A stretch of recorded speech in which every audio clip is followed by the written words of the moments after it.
আপনার বোনের সারা মাসের ভরণ পোষণের যা খরচা না, তা আমি একদিনে রোজগার করি।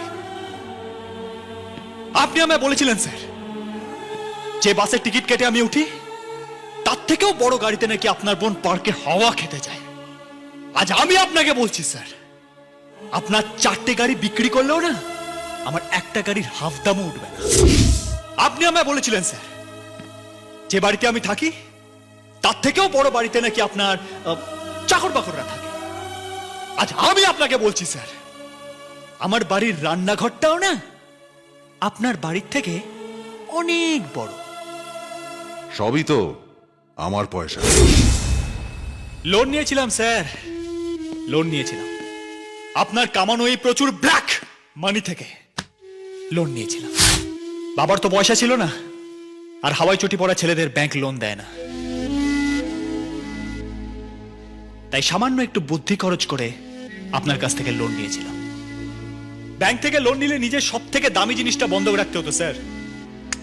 আপনার কাছে আমি তাই করেছি, নিজের সব থেকে দামি জিনিসটা বন্ধক রেখেছি, আমার ভালোবাসা। জানি স্যার, নিজের ভালোবাসা বন্ধক রেখে জীবন যুদ্ধে নামাটা ঠিক হয়নি, কিন্তু মহাপুরুষরা বলে গেছেন, everything is fair in love and war. Just a minute.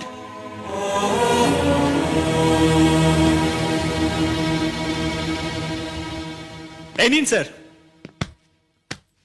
আজ আপনার লোন শোধ করে দিলাম উইথ 9.5 ইন্টারেস্ট। এবার আমার বন্ধক রাখা দামি জিনিসটা ফেরত দিন।